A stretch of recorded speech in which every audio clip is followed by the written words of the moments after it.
Welcome to another episode of Threads of Enlightenment. As usual, it is my pleasure and honor to have our guests with us. And I personally believe there's a couple of things that they're coming with that I would like to step and take the time to welcome and thank them from the bottom of my heart for these things. Your time, Claire. That thing is precious.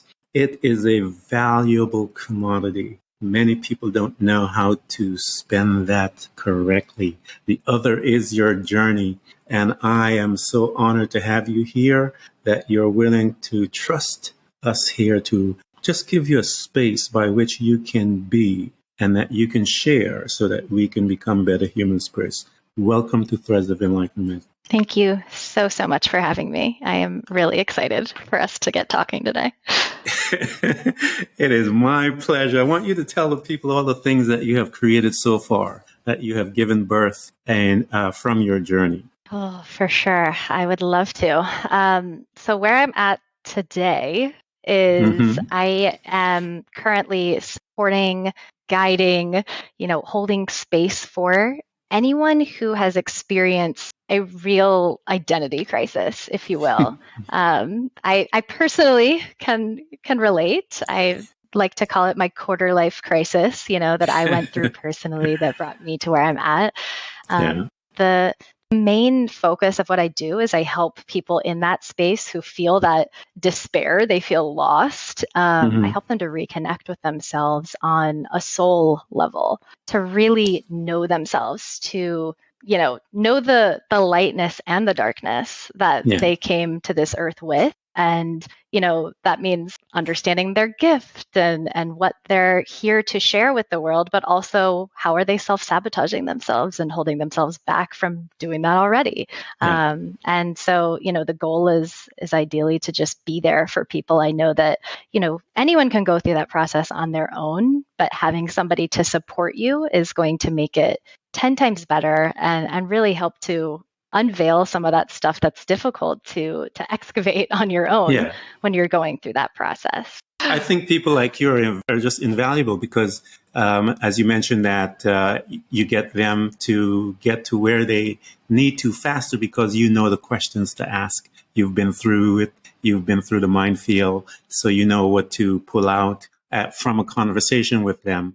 And based on that question that you will pose to them, because because you've been there, it will open up and they will have an opportunity to graduate, if you will, faster than you. So go ahead.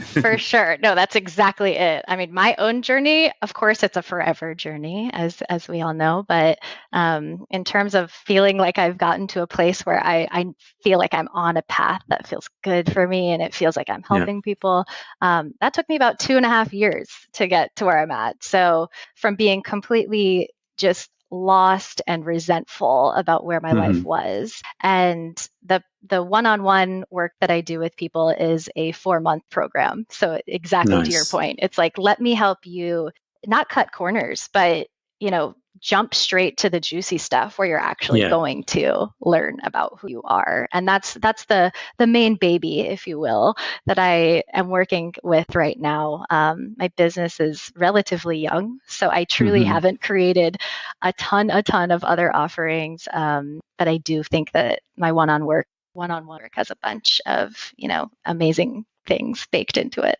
I think that's the one-on-one thing or the small group thing. And I always use the example of Jesus. He had a small group and look what they did. So they changed the entire world. So sometimes you don't need the big crowd. You just need that small group that will take it to a different level than you, the teacher, can even think of and accomplish. So that is the beautiful thing. And I know that probably COVID will cause a lot of people to be in that space that you just mentioned, because I believe it came because we called it. As a collective, I believe we called something like this because what it did was give us the opportunity to unhook from our work. Many of us were going in there complaining, I don't want to do this. I don't want to do that.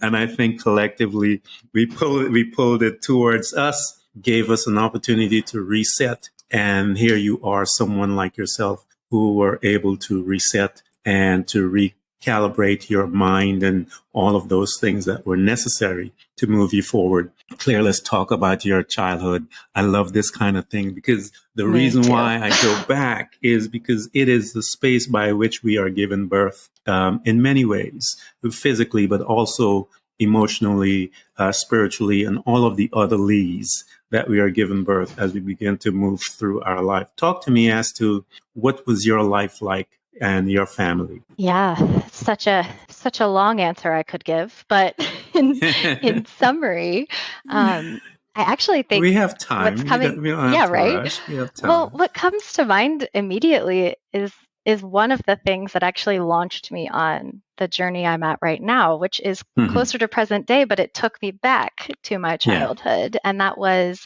a hypnotherapy session Mm-hmm. uh, that I had a couple years ago, and she took me back to the womb space when I was Mm-hmm. in my mother's womb and said, why did your soul choose your mother and your father when you came to this earth? Mm-hmm. And, I've, as Claire, I have never Yeah. consciously pondered this thought before.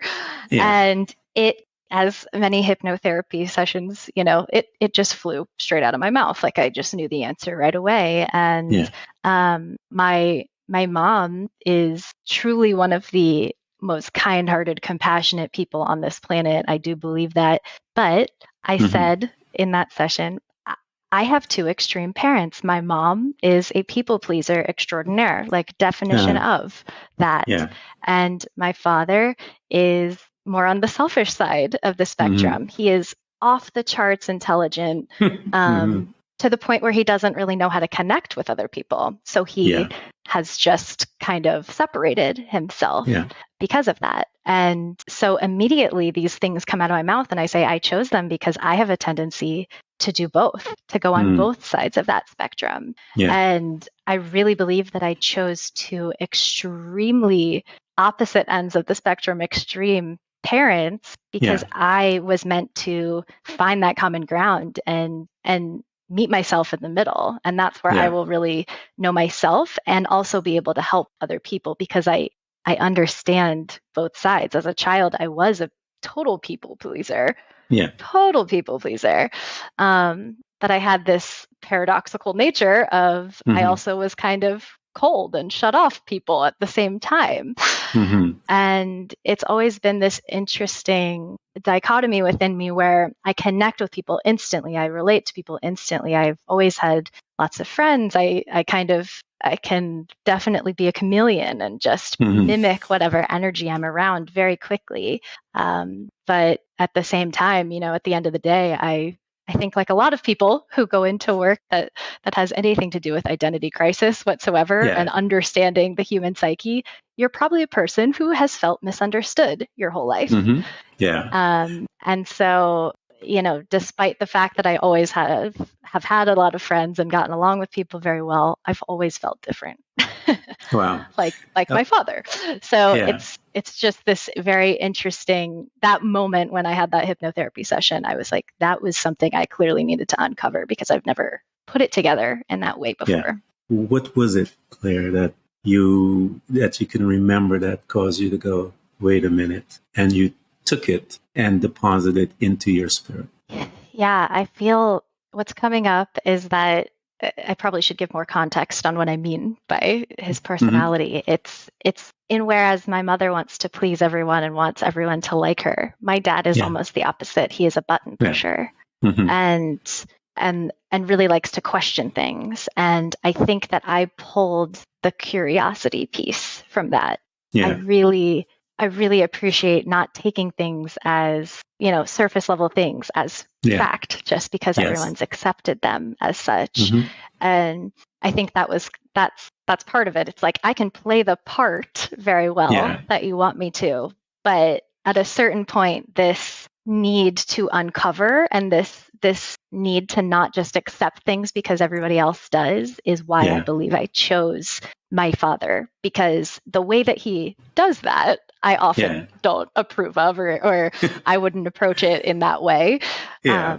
But I can appreciate the intention behind it. and that there is so much more than the 3D world and what's presented to us. Yeah, the programming. If that answered the question. Yeah, it answers the program. I tell people the program is designed to have to not let you ask the questions. So I love people that are outside of the program, if you will, meaning that they will question the facts. And I always tell people there are a couple of things that are floating around: the facts and the truth. And it is up to you and I to find the truth. The facts can be changed, and so and facts change all the time. But the truth is a stationary thing, and it stays there. It is pure, and it's just sitting there, waiting to be seen. But we sometimes allow the facts to present itself as if it is truth. But fact is facts.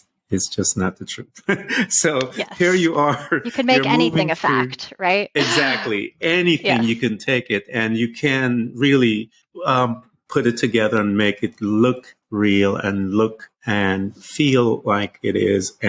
But the truth will come and it will change that. And that's where the belief system comes into play. Then we have the choice to whether to sit with facts or embrace the truth. And so that is where the human spirit resides as we particularly desire to grow. So here you are, you're moving through life. You've gained, I think is a great tool that your dad has given to you.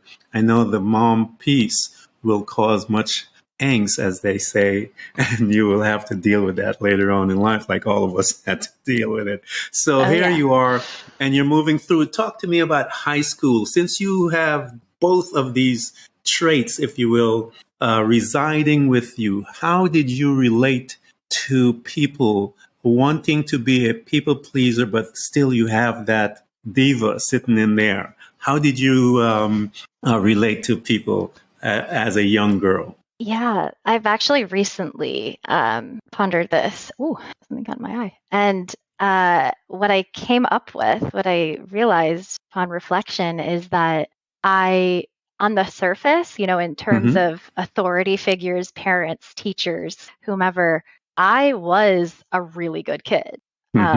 I definitely was doing everything that was expected of me. I was, captain of my sports team. I'm getting straight A's. I'm literally doing everything that's expected of me. Yeah. And I chose to have mini rebellions. So in my head, I was being a rebel. Like I'm doing what any high school kid at a Catholic school would do. I'm getting way too drunk on the weekends. I'm doing all kinds of things I shouldn't be doing and, quote unquote, shouldn't be doing. And during the day and during my school hours and when I'm interacting with my friends' parents and whatnot, like I'm the model child that you would love your kid to be friends with. And so I think that this whole time, like I thought that I was, fighting the system and whatnot, but really I'm still totally following exactly what I'm supposed to be doing. And, just feeling like I'm not. Tricking my teenage mind into thinking I'm like being unique and being myself, but really I'm just escaping it all. I think we all do that to some degree, and we do that as adults as well. When we get into the corporate America field, and I tell people the same thing. We think we're doing pretty good, and then we can't wait until Friday. We numb ourselves all the way till Sunday evening, and then we try to wake up comes Monday, and we're back again, and then we're numbing ourselves for 30 years and 20 years and all these types of stuff. And we wake up one day and we're like, how did I get here? But that's how you got there. So here you are, you're moving through, and you've learned how to play the game, if you will. You've learned how to master assimilator. You're assimilating into everything that is needed for you to progress forward. What made you choose the path by which you went into college? What conversation, what incident was it that you can remember that said, okay, this is the path that I'm going to take for my next stage of my human development? That will go back to my father's family. They are it's an Ivy League type family going on. Yeah. Very, very concerned with education on that side of the Mm-hmm. family, which I so appreciate because I did get really great education because of it. Yeah. But it was almost never an option. It was never a question. Mm-hmm. I truly never paused and even thought about it. I knew from the age of 4 that I was going to college. It was just Yeah. which one. Yeah. And I truly never stopped and thought about it Mm-hmm. until after the fact. I do believe Yeah. I would have chosen it. I do believe where I'm at today, I'm grateful for having the path that I did, but Mm-hmm. it definitely was just kind of laid out for me, and I didn't necessarily ever stop to think about it. And what path was that? What field was it that you went into? Here's another minor rebellion for you. Here comes time to apply for colleges. I was Yeah. like, I'm not writing an essay. I just don't want to do it because half of the applications make you write an essay. So I was like, I Yeah. can get into a good school without doing this. I applied to 3 schools that didn't make me do Mm-hmm. it. Mm-hmm. And I got into one, Clemson University is where I ended up Yeah. going. And well, I got into all of them, but that's the one I ended up going to. And I decided, I'm going in undeclared because I don't care. They don't let you. Yeah. Mm-hmm. So, because I just didn't care. I was just Yeah. checking a box that I had Yeah. to. So I came in as a genetics and biochemistry major Mm-hmm. just because I was like, I'm just going to click the most random thing I can think of. I literally scrolled down the list and clicked a major Wow. when I Wow. applied. Retrospectively realizing that was dumb because I could have Mm-hmm. not gotten accepted. That was a really small selective program, and I could Yeah. have gotten my acceptance rescinded. But luckily, I got in. And ultimately, I again, out Yeah. of minor rebellion, I switched majors after a semester, and I chose packaging science because that was the weirdest thing I could think of to major in. But I I'm felt like it was laughing going to because bring me security yeah, I at laugh the same because time. here you are with your little rebellion and just picking some of all kinds of stuff to stage that rebellion. Yes. And so you picked this one after you made a decision. Why did you pick this one? Why did you pick packaging? Just to rebel, or what? Because you were in that other one, and what was the conversation that you had with yourself that says, wait a minute, I think I don't want this one, but I'm going into that one. Honestly, it was hard, and I don't like biology, and obviously Yeah. biochemistry being part of the name of the major, it's going to involve quite a few biology classes. Yes. And that's just not my strong suit. The rest of the Yeah. sciences, great, sign me up, but not biology. And so I decided to switch to packaging science because it was Mm-hmm. very much science heavy, which I did appreciate, but only one Yeah. biology class was required. Mm-hmm. But I felt like it was weird enough that, Mm-hmm. I wasn't going to be a business major. I wasn't going to be a Yeah. communications major, marketing major. I was like, no, I got Yeah. to do something different. Mm-hmm. But I knew 2 people who had already graduated from Clemson with this degree and had great Okay. jobs. So I was like, as weird as it is, I'm still Yeah. following a Yeah. path Yeah. that's going Mm-hmm. to lead me to success in a traditional Yeah. sense. Yeah. Programming, college. Exactly. And then It was all next there. is after your college, you're supposed to get the job and maybe get married. So where did you move? Okay. Talk to me about this young woman in college, how being around with all the different cultures and people. Here you are, you are talking about this dichotomy that is you, the people pleaser with the education piece and the diva, as I could sense this little diva sitting in there. So how did you manage your relationships in that space? So I went through the rush process, which is sorority. Like I joined a sorority and I Mm-hmm. literally dropped out of process before I even got into a sorority in the last round because I was like, I don't care about this. This is so stupid. Mm-hmm. But I got brought back into it. Somebody begged me to join back and I Yeah. joined and I ended up going that path and Mm-hmm. being in the sorority fraternity bubble which is a pretty big bubble at Clemson University. And it was a lot of people that were like me. We'll just put it that way.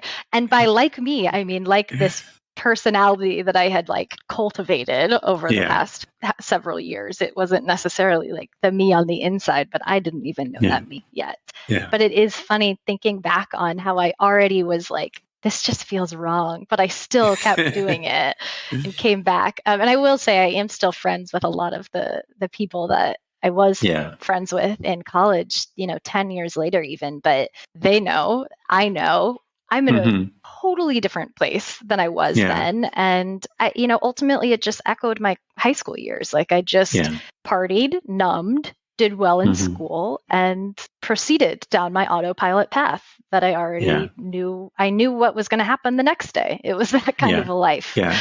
I remember being in that space, and I hated because I knew how the day would be. And that was in my really partying days and the clubbing days. And I got to a stage where I hated the whole thing because I knew exactly how the night would end.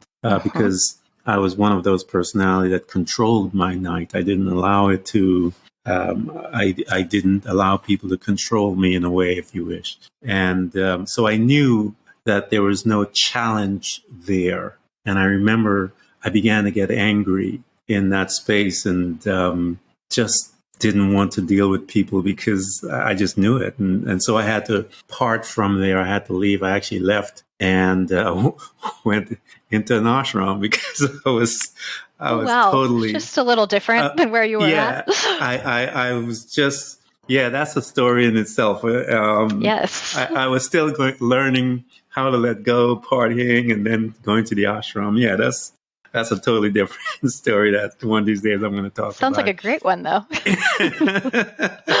So talk to us about this, because I could see all of us, even though we were in that mold, we were fitting the mold, we were still within the mold and doing all of those things. Talk to me, Claire, as to where did you move from once you got out of college and you went into work? Because I know that's the place where you started realizing a few things. So talk to us as to how did you gravitate to the company that you were in and your position and some of the things that were there. Classic. You won't be surprised by this. It was exactly when I went to school for.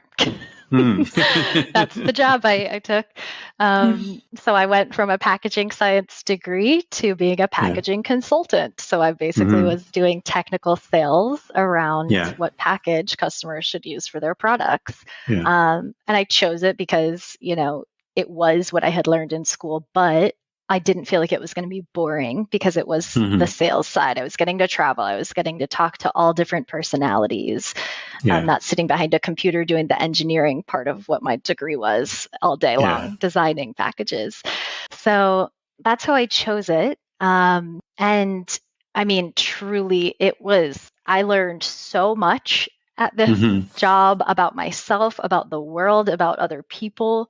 In the 7 years that I was there, but this is the time, and you were spot on saying that COVID probably sparked this in a lot of people. That was, I started feeling those feelings of the autopilot, creeping up in about 2019, so prior to the pandemic, but they became unavoidable early on, obviously in 2020, where I couldn't pretend I wasn't feeling them anymore. And I love the quote out of Brene Brown's Rising Strong book, where she's just like, despair is the belief that tomorrow will be exactly like today. And that is dead on. That is exactly what I felt. I was just like, wait, today wasn't good enough for tomorrow to be exactly like today. And how did you, as these feelings that were beginning to creep in to you, how did it affect you mentally? How did it cause you to behave, as if you will? Oh man, I probably spent an entire year, no exaggeration there, being so frustrated and so resentful for my situation that I just wallowed, basically. I was just angry. and stuck, but allowing myself to stay stuck. Yeah. Yeah. I kept praying for clarity, clarity, clarity, but Mm-hmm. not doing anything to find it and not Yeah. doing anything to change my reality. Yeah. And, obviously that impacted my relationship with myself, but also my relationships with everyone else. Like Mm-hmm. I wasn't very fun to be around. Throughout this process, I was getting much more spiritual and in tune with these parts of myself, but it was like this, again, paradox where I was, but nothing was changing in my reality because I wasn't doing anything to change Yeah. my reality. And so Yeah. I was becoming more whole and more fragmented at the same time. It was a Yeah. very interesting time in my life. Isn't that a powerful place to be? Because the unrest there is incredible. I tell people the dark places are designed to bring out creator in you. If Mm-hmm. it is not dark, you don't really need creator. You are drinking, you're partying, you know, creator is numb, but the creator resides within you and is waiting for that opportunity for you to call on it or him or her. So talk to me as you are here within this space and that knowing creator is calling at you to do something because you're there. You need to take action to make the reality of what you are longing for. Now, talk to us about your longing and what happened, what took place that caused you to give you that jolt where you go, you have to, at this space now, make a new agreement with yourself. What was it that happened and how did it pull you to there? Yeah. So why I believe that it started in 2019, even though I Mm-hmm. wasn't necessarily aware that it had started Yeah. at that time, was because that's when I hit kind of, quote unquote, peak achievement in my Yeah. company. Like I was getting recognized. I was one of the youngest people getting recognized for how well I was doing. And like I won the trip to Hawaii, like I got Yeah. all of All the these things. accolades, if you will. Yeah. And it was beautiful and it was wonderful. And I enjoyed it so much. And then I came back and nothing was different. And I kind of had that moment of, wait, is that the best thing that's going to happen to me in the next 30 years? Because Yeah. that was great, but like that's not necessarily my version of Yeah. Yeah. what I want in life to feel fulfilled. Mm-hmm. And it was little things like that that just were, it started these questions in my mind Yeah. of like, okay, but then what do you want? Yeah. And I think that's where a lot of that frustration came in because I didn't Mm-hmm. know what I wanted. I had never thought about what I wanted in literally my entire life. Yeah. Back to that people pleasing. I was like, oh Mm-hmm. my gosh, I have no idea what I want. I know what I'm, Yeah. quote unquote good at, but is that even Mm-hmm. what I want to be good at? Because that's Yeah. just what was expected of me. Yeah. So I would say it was that. It was oh no, if that's the best it's going to get, I've got to figure out Yeah. something else, something more that feels like true fulfillment to me. Yeah. And so it was this like journey of figuring out what I even cared about. Talk to us about that journey, Claire. Here you are, you just came back and you asked this question, and the uneasiness, the reality of the answer causes you to question everything. Talk to us about that space right there. What did you start to do, and how did it start to change you as you began to navigate, trying to find your way? And this is when you started, this is what you are going to save some of those people from, because you know the questions that will keep them from going to where we're about to talk. Talk to me about some of those places. How did you end up there? What were some of those questions that guided you to that place? For sure. So I think it starts with that whole year that I Yeah. was, frustrated, but I was at the same time deepening and really exploring for the first time my spiritual practices. Mm-hmm. I had meditated before, but this is the first time I had ever gotten really into meditation. And Yeah. for pretty much that whole year, probably because I had so much to release that I was holding up, I would, as a release, I would cry every single time I meditated. It wasn't tears of Yeah. joy. It wasn't tears of sadness. Just my eyes would start crying every single Yeah. time I meditated. So I was like, okay, like there's something to this. And I just continued to explore things like that. I got really into astrology again, back to the when you're misunderstood, you Yeah. want to understand yourself and others. So I got really into astrology, into human design, into these things that could help me to understand myself better, and also understand others better, and why Yeah. maybe I was different from other people Yeah. and why they were different from me in a lot of ways. And I mean, ultimately, it took a lot of reading, consuming, listening to podcasts, all of those things for me to realize after a year, I had to actually, do something, not just listen to something and Yeah. consume all of this information about how to change my life. I had to Yeah. actually integrate some of it Yeah. and take the first step. And I think that was the scariest thing for me because, once you take a step, you can't take it back. It was kind of Yeah. how I was thinking. And it was like, what Yeah. if I choose the wrong direction? I don't know what I like. Yeah. And ultimately, I got to the point where I didn't care. I was so uncomfortable with where I was at that hmm trying something new and the fear that came with that was less Yeah. scary than being Yeah. stuck where I was. Yeah. And yeah, ultimately, I just ended up trying a bunch of different things and going to meet with new people and new communities and new spaces that I wouldn't have gone to previously, but now I was more open to and curious about. And Yeah. I just really followed my curiosity until, certain things from each Yeah. situation stuck and led me to where I'm at today. Yeah, it is a accumulation of different principles as you move from one space to another.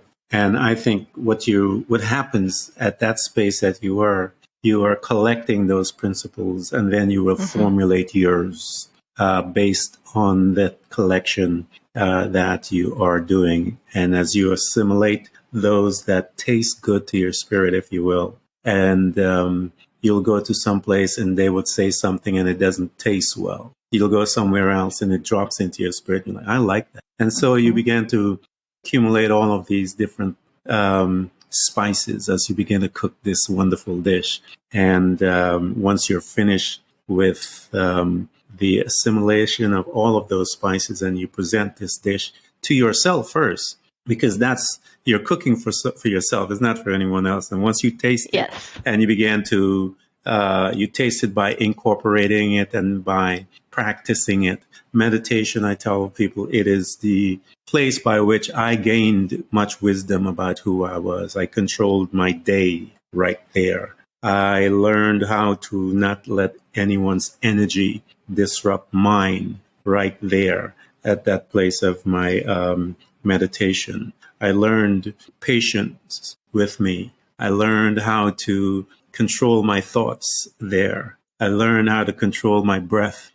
It's a place of sheer power. And it is a spiritual place. I tell people to, and I know a lot of people, the classic meditation can do it. Find that something, running, walking. I know a lady that did it when she was vacuuming.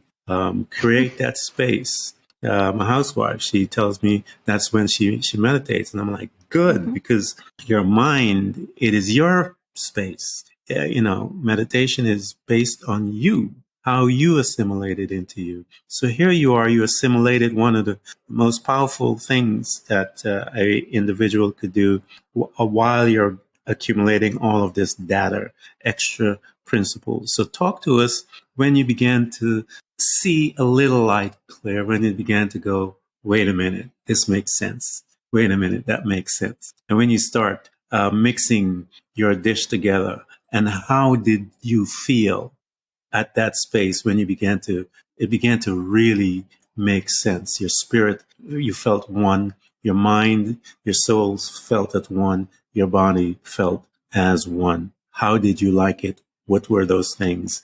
And how did you move forward? Yeah, I think I agree with everything you just said. I definitely do. But I think that also for me, I will just mention before I dive into that is that the meditation practice and all of that Mm-hmm. really opened me up to to recognizing that what I was going to find once I got to the point of what we're talking about now is that there's so much more than what I had come across up to that point in my life. There was so much more. Yeah. And so it really became this journey of chasing these things, seeking out these opportunities to go deeper. And so the first step I took, if you will, that was actually action was I went to some person on Instagram, like posted a women's circle. I had no idea what that meant. And I knew it was something I never would have clicked, a year before, but I signed up on a whim, and I ended up going, a week later, whenever it was. And I get to her house and she's like, we were supposed to be 7 of us here and 5 people canceled within the past 2 days. So it ended up being me, her, and one other person there. Nice. And we stayed for hours after she intended us to, because yes, we connected with the host, absolutely, but me and the other girl that actually ended up showing up had just the most wild connections. Like I truly came home from this and I made a voice recording because I had never experienced something like this in my life. And I was just like, I think I met a soulmate. Like, I think I met somebody who is connected to my soul. This is so crazy. And really things just unfolded from there, because it was having that one experience that opened me up to being like, wait, what if I continue to try anything that sparks my curiosity? Will things like this, will connections like this continue to happen? So connection definitely became a big piece of what I do. And it's not just with the self, but it's with others that I think is one of the things that I help people to do, because when you can connect with yourself, you are then able to better connect with others as well. And that was kind of the first taste that I got of that night. And it was a beautiful experience. I love that. I've had that before. I try to tell people, and I wrote about this. And I was in that class where I would tell people, but I was very sparing with that, because I understood it meant something that when I released those words, it demanded a certain behavior with it. And so I was very sparing with the word I love you, because I knew something that I didn't, to me, I thought it carried more value than what I was living and experiencing. And I did not understand it until I fell in love with myself. And when I did that, then I understood the power and the purpose of love. Because when I would say I love someone before that, I really didn't understand what love was until I had to learn how to be forgiving to Ken. I had to learn how to love him within his mess. I had to learn how to be patient with him. I had to learn all of these things with this gentleman. And when I fell in love with him, Claire, when I looked at someone and I said to them, I love you, the energy that I released with those words was definitely different than before. And so when you talk about connection with someone, with self, and then with others, that is the progression of things. Once you have connected with you and understand the richness of who you are, the energy of your love, your being, and the richness of you, that when you are with the others, it intensifies to a degree that it's unexplainable in the English language, because it's deeper to, as you said, your soul understands. And when it does, you try with the best words that you can to try and explain that. But your soul, it does something, and that's where we're supposed to be. That's how we're supposed to connect with each other, Claire. And how many of us are got a chance to experience that? And it's a shame, because it is something that needs to be experienced all day long. So once you got this experience that began to change your life, and you see the connectiveness, even though I tell people we are independent, which we all have to be, but we are also interdependent. When you made that connection of loving yourself, First, I want you to talk to me about some of those. How did you overcome your people pleasing ability? And because I know you have to learn now how to deal with boundaries and all of those things. How did you, Mhm. let's talk about that because a lot of people are right there, Claire, just constantly pleasing people but don't know anything about themselves. How did you begin to manage that part of you and your being? Yeah, I think it goes back to what you just said, where you have that moment and your soul really does shift. It's like Yeah. you can't experience life the same way that you were before Yep. this happened. Mm-hmm. And, I'm not going to say that my whole life changed overnight because it didn't, but my Yeah. perspective on life changed overnight for sure. Mm-hmm. And once I had that space held for me for the first time, and that was really one of the first times I ever felt truly seen, if you Yeah. will.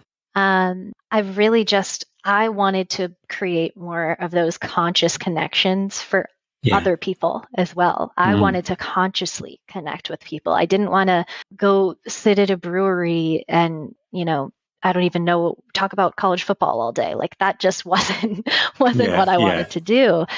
And so it turned into this slow process of me really actually for the first time honoring what I wanted to do Yeah. and saying no when things like that would happen.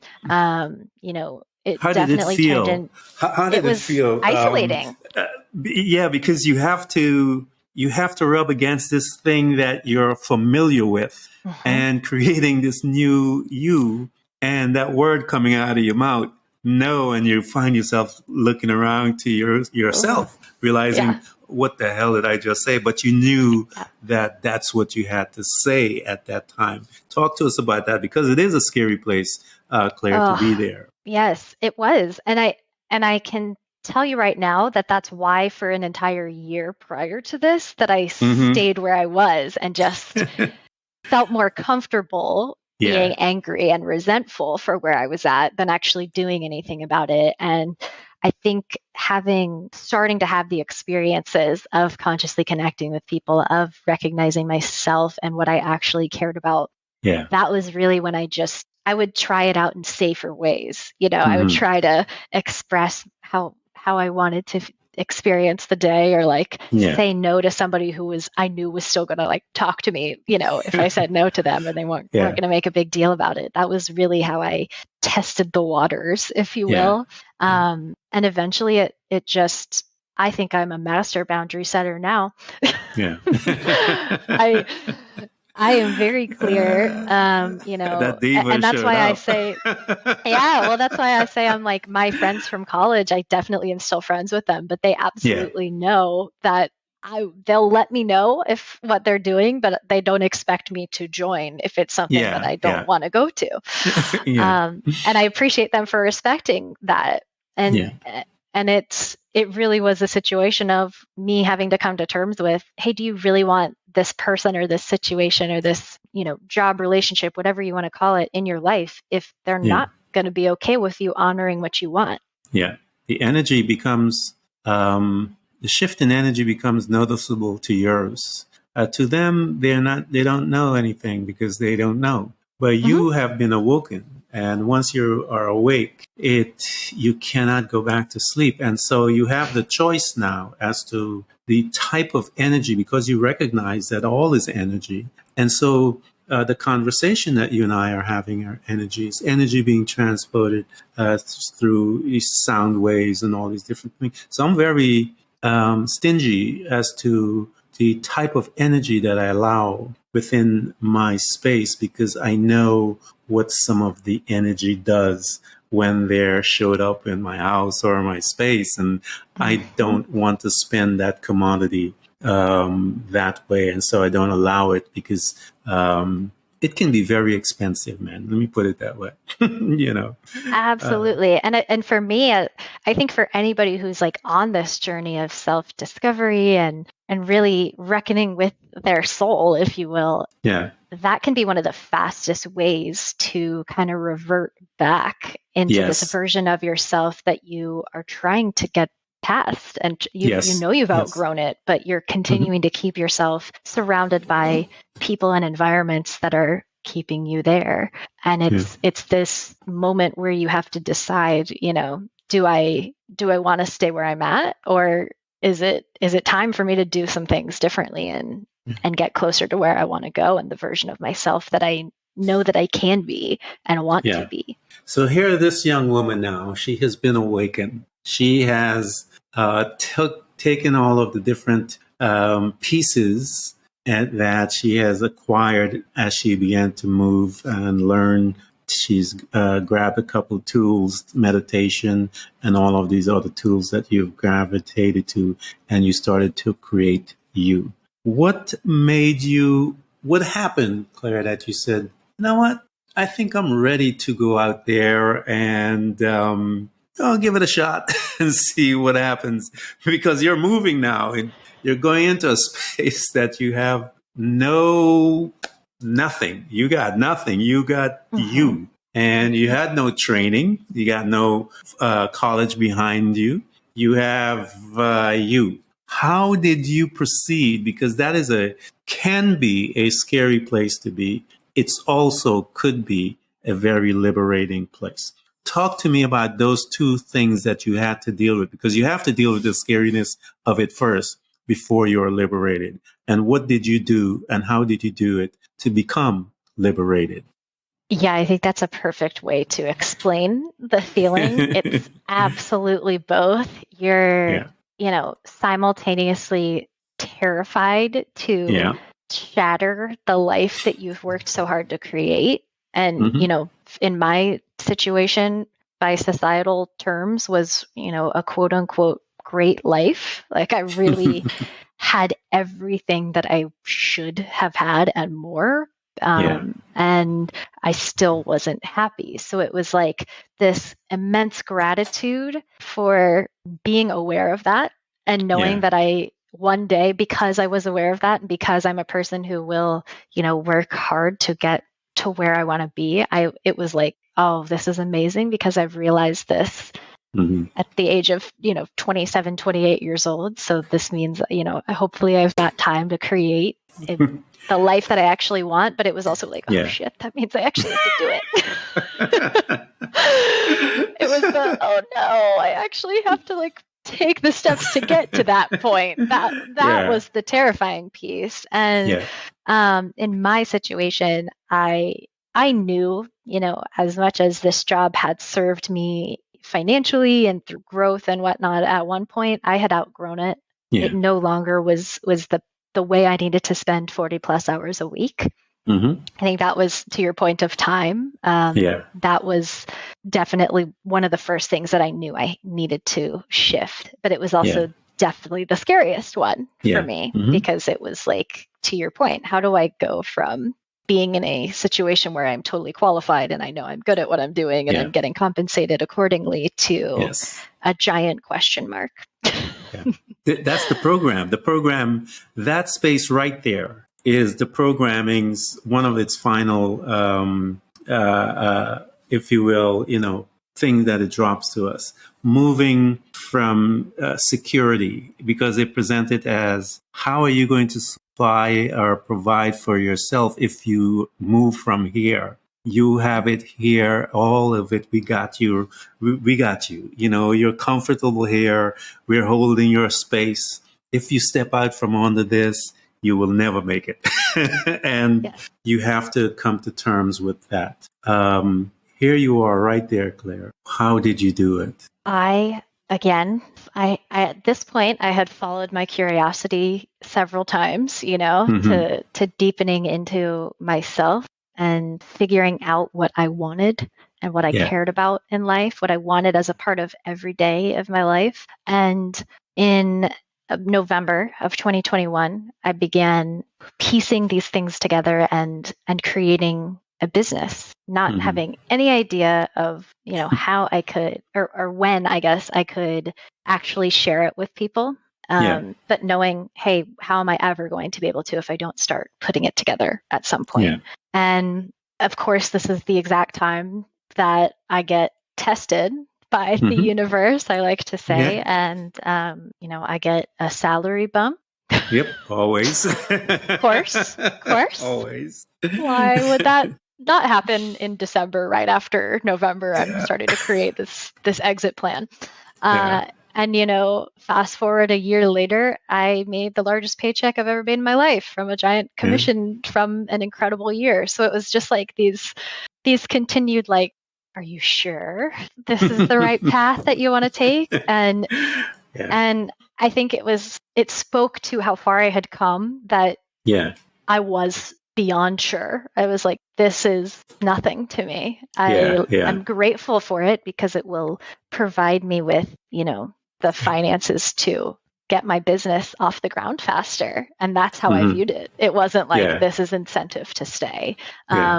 And I think that was 100% just due to the fact that I had actually started to put this journey of mine together in a way that could help people, and I could share Mm-hmm. it with other people and help them to experience for themselves, what else was out there, Yeah. Talk to not us a just little this about that. predetermined path that they thought they Yeah, had to because take. isn't it funny? You get there, and all the money. I've interviewed multimillionaires, people that own yacht, traveling the world, and all that stuff, and they all got there to where you were at. And I remember mine as well. But we all have to come to that place, and I think we all get tested as to what's more important. Are you sure, as you stated?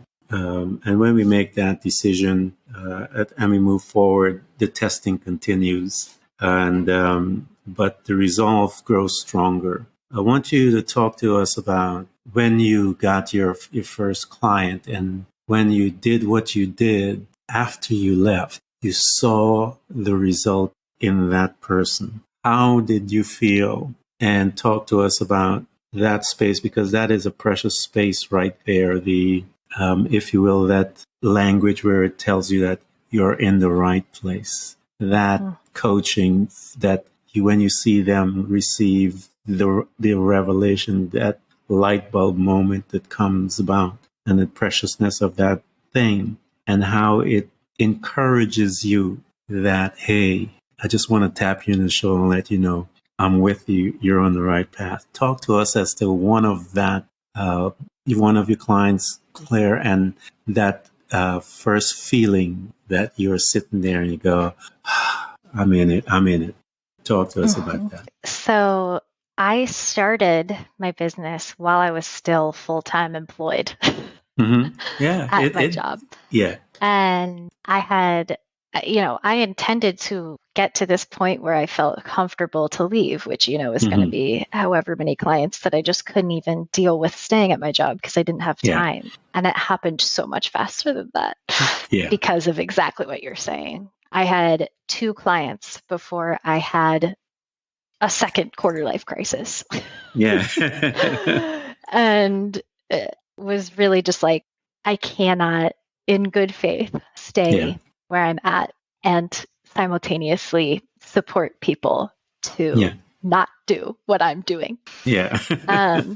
And so I learned a lot about myself with that. Mm-hmm. It was so beautiful because, of course, as many people, the first couple of clients I had were people close to me. I know them. Yeah.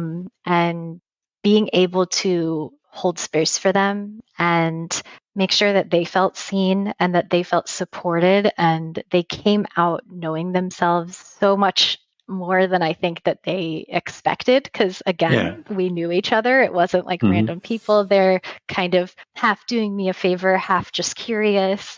Yeah. And I think it was a beautiful experience for both of us because Mm-hmm. I got to see them grow in a way that they didn't know or expect and Mm-hmm. connect with themselves in that way. And I also again learned so much about myself to the point where I was like, oh, I'm not done. Not that I Yeah. thought I was done, but I'm not even done Yeah. with my own program here, apparently.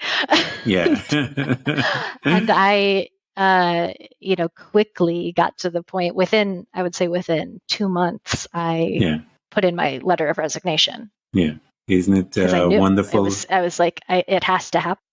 Yeah. You have to be that servant. You can't have your foot in and out. The servant space demands everything. Yes. It demands everything. One must be, if you will, married to it, in the sense to you are one with the servant. It is who you are. And in that space, as I said to you earlier, everything is different when you get there. The wind, the barking of a dog, the bird, everything becomes different. It becomes meaningful. It becomes, as you hear those things, there's a spirit of gratitude that rises up, with a crescendo that is loud within the human spirit, and you laugh, you cry, all of those emotions that are there to express how you feel hearing these noises, if you will, that puts you in a space of joy and just laughter and pleasure. And it is a great place to be. And I just want to say welcome to this Thank you. space. Yes.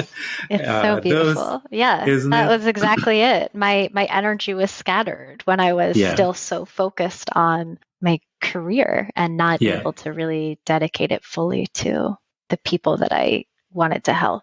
And now yeah, it does not feel like that at all. I feel yeah. like I'm showing up fully for them and myself, which is lovely. Great place to be. Those that are listening It to this is. conversation, it has been a pleasure. I want you guys to get into her space, and so that she can help you. As I mentioned to you earlier, she knows the questions to ask you and to help you to graduate faster than if you're there just dealing with it by yourself. Why? Because she's been there. She's been through the fair. She's been through all of those things that you are dealing with right now. And this woman can hold your hands and whisper those things that you would need to hear to help you to see who you are, the greatness that resides with you. Claire, thank you so much for coming to Threads of Enlightenment and gracing us with your presence. Thank you. Thank you. Thank you for having me. It's been really amazing. You're welcome.